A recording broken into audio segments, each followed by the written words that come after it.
Yo, what is going on, PartTimerZack here. In today's video, we're going to be talking about Sophia. So I wanted to go over her kit, her skills, and just talk about her memories in general. She does have a couple different kits we can actually use for her memories. However, I'm just going to be talking about the main ones and kind of talking about some different substitutes that you can do for her. So let's go ahead and jump into Sophia. I don't know why I went like this. So it's kind of a weird thing. I was like, yep, okay. Anyway, so let's go into Sophia. Let's talk about her. So I don't have her leveled up the way that I would really want her to be, mainly because I've been focusing on the Queen Bianca here and putting all my resources into this one to get her ready for a couple of videos that are supposed to be coming out later this week, which I think you guys will really like. So let's go ahead and jump into details for Sophia here. 80% fire, 20% physical. She is a support, so she is going to help out with that Karen. Any fire team that you have going for you, she is going to be acting as the medic for that one in general. So as you can see, she helps out quite a bit there. So talking about her skills though, let's go ahead and pull up her orbs. Of course, you're going to be focusing on the main orbs. You're going to be wanting to get those to max level if you can. But talking about her red orb, stands still, fires guided missiles at the target, deals a certain percentage of damage, fire damage anyway, to the target based on the number of orbs pinged, 1, 2, and 3. Hit target drops an energy ball on a 3 ping. You will see this as a theme for her. We'll talk about what the energy balls actually do here in a couple of seconds. So moving on to her yellow orb, she charges at the target, dealing a certain percentage of physical damage per hit based on the number of orbs pinged, 1, 2, and 3. On a 3 ping, she does fire damage instead and hits the target enemy and drops an energy ball. So you can see you have a little bit of flexibility there from physical to fire if you're kind of working on that 3 ping. So you do have a little bit of that. If you want to do physical, you can definitely do so. But for the most part, you're probably going to be doing a lot of fire damage with her since she is at 80%. So talking about her blue orb, fire scatters pellets in a fan shape area, then hops back, deals a certain percentage of fire damage to hit the targets based on the number of orbs ping again, and then target drops an energy ball on 3 ping. So obviously you're seeing a reoccurring theme with this 3 ping and the energy balls respectively. Now talking about her basic attack, shoots at the target continuously with handguns and mechanical arms, dealing a mixed damage of fire and physical damage. You can kind of reference the fact that she's 80% fire and 20% physical to kind of get that idea of what that mix would kind of be when you're going through her basic there for her basic attack. So her signature here is going to cost 100 energy. Silver Fang accumulates energy before her, then shoots it out in front of her for a percentage of fire damage. The energy pulls in nearby targets continuously, dealing a certain percentage of fire damage for each pull. It explodes at the end of the accumulation, dealing a certain percentage of fire damage and dropping 2 energy balls. So this is going to be kind of a cool thing because if you're able to get her signature move, you are able to pull enemies. There are a couple of units that do it a little bit more reliably, I would say. For example, as Karen or even Binanami is going to be somebody that's probably going to be able to pull and move around enemies a lot easier than somebody like Silver Fang, because you can see that it's part of her signature move, whereas the other ones is just part of their orbs and just the kind of way that they use their basic kind of moves. So I do think that she's really good, and we'll talk about why it's easier to get her to her signature here in a couple minutes. But let's go ahead and move on to her QTE, which essentially is what most of you guys are probably going to be using her for. So talking about her QTE, Silver Fang shoots in front, dealing a certain percentage of fire damage and dropping an energy ball. She will actually drop an extra energy ball if her skill level is at 10 or above. You can see that I'm at level 1. So as soon as I get to this level 10, I'm able to drop an extra energy ball, which is actually going to help out the team quite a bit. And then you have the support here. Healing amount increases by 10%. So talking about her core passive, on the last combo of Silver Fang's basic attack on a 3 ping or when using her signature move, targets will drop an energy ball. Picking up the energy ball heals friendly members that are within range for HP equal to 10% of Silver Fang's attack, boosts the members' fire damage for 5% for 5 seconds when energy ball is picked up. Silver Fang also gains 4 energy and 75 heat. When Silver Fang's heat is over 10 or 0, 100, and 200, her attack increases by 5%, 10%, and 15% respectively. So now we get an idea of what is going on with those energy balls and why it matters to accumulate these, because this is essentially how you're going to be able to heal your teammates. And if they're like as Karen, for example, and they do fire damage, that is also going to boost their fire damage. So she's really just going to be like the bread and butter for the fire group. Now you can use her, but I would really say that Liv's probably a better support for most teams that aren't related to the fire element. So talking about her heat real quickly, whenever she actually picks up an energy ball, you can see that it goes up by 75 heat. You do need to get 100 to the next attack,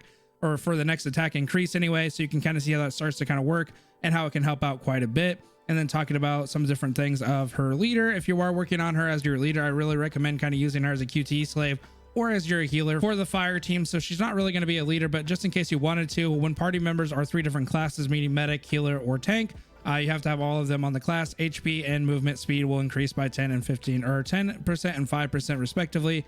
And then secondary aid, you can get a signature move, and QTE will drop an extra energy ball.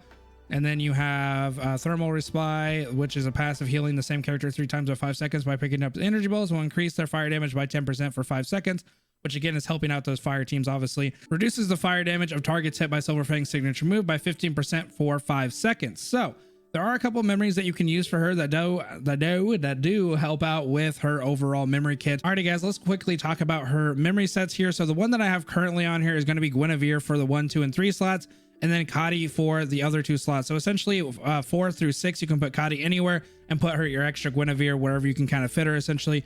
But running the Guinevere is going to be helpful because a 4-piece set actually helps out quite a bit with healing. So a healing drone will be charged when healing is performed. When fully charged, the next time you perform healing, it will consume all the charge energy to summon the healing drone. It will follow an ally with the lowest HP healing allies in a 5-meter fan-shaped area for 2% maximum HP per second, increasing their elemental attack by 15% for 5 seconds, 12-second cooldown. So you can see that it helps out quite a bit when it comes to elemental. So for example, when she's on a fire team, it's going to help out a bit, and it will also help out if you're using it with any kind of elemental, say Esbianca or whatever. You can also get that a little bit of elemental attack, but you'll be seeing a lot of different elemental supports essentially using Guinevere, especially like Aliv or anybody who kind of is on a team like lightning, fire, ice, whatever, is going to help out with Guinevere quite a bit. So I'm talking about your Kadi here. She gains 20% more energy when pinging an orb. Signature move cost requires 20% less energy. So this is something that's going to help out Sophia quite a bit because, like I said, the signature move for her actually pulls a lot of enemies in, and it's going to be kind of the bread and butter to get a lot of people grouped up. So essentially you want to reduce that signature move for her,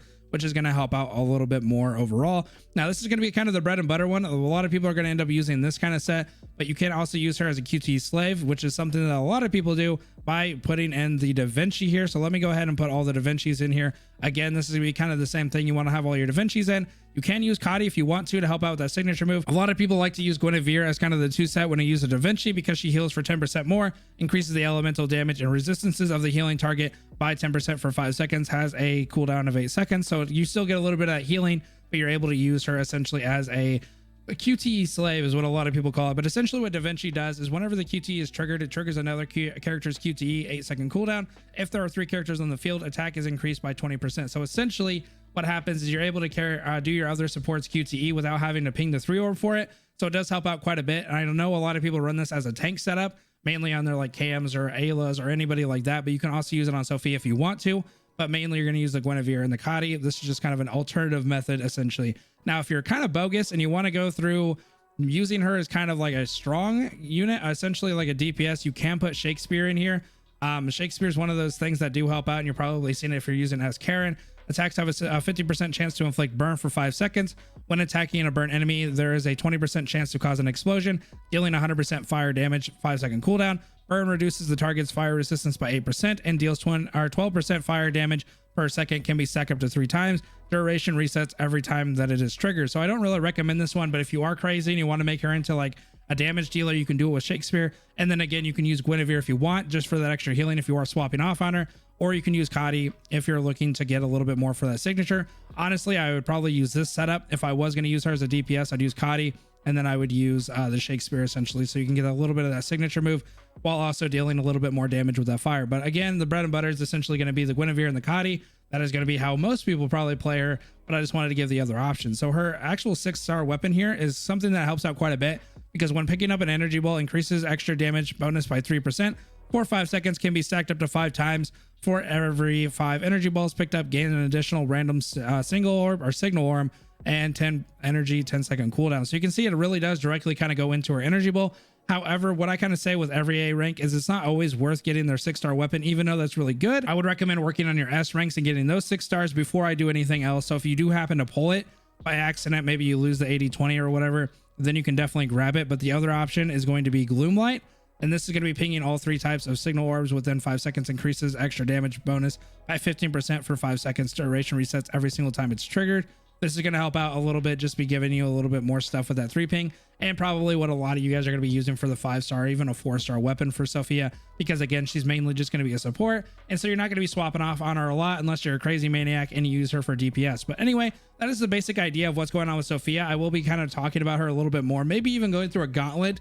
Definitely let me know if you want to see her on the reign of the leader and see essentially how much damage she can do. But anyway, I'm going to leave it there. Have a good rest of your night, guys. Peace.